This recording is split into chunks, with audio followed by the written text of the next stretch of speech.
Ամեն ժամանակն է մտածելու, թե մենք պետք է ամուսնանանք։ Հայն պապան երեկացեց քեզ բեցի պես բայ, վաղ մյուս օրը ամուսնանալու տորն է։ Նենց որ այս երկու օրը ես էլ եմ ամուսնանալու։ Դե եկեք որոշենք, ով ու մեկ ամուսնանալու։ Մեր խմբում կա ընդամենը 2 աղջիկ, իսկ մենք 3 հոգի ենք։ Մի անգամից ասեմ, որ Անժելիկան իմն է։ Դե որ Անժելիկան Հոսուլիկինն է, ուրեմն Լիլիթիկն էլ իմն է։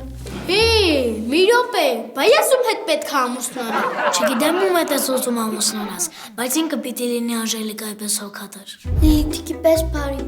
Անժելիկայի պես խելացի։ Լիլիթիկի պես մաքրասեր։ Ու ամենակարևորը, որ Անժելիկայի պես խոհանոցից շատ լավ գլուխ անի։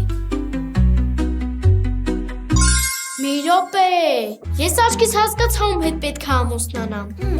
Ժամանակը կգա կիմանանք։ Հəmən պապաս արդեն եկել է, ես գնացի։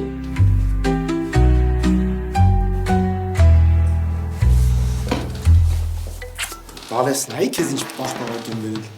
Պապ, ինչ գիտեր, որ սերտես պաղպաղակ ա ուզում։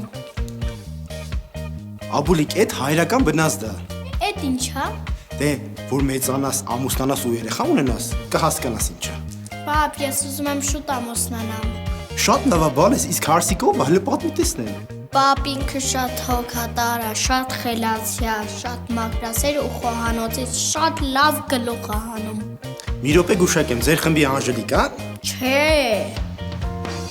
Լիլիթիկն է։ Պապ, դե չէ լի։ Բա ով է բալես։ Պապ, ես ուզում եմ ամուսնանամ տատիի հետ։ Բալես, ախր տատիկի հետ չես կարա դու ամուսնանաս։ Հա, բայց ինչի, պապ։ Որովհետև տատիկը իմ մաման է։ Բա որ չի կարելի քո մամայի հետ ամուսնանալ։ Ինչու ես դու իմ մամայի հետ ամուսնացել։ Բալես, այդ դրի ուրիշ պատմություն։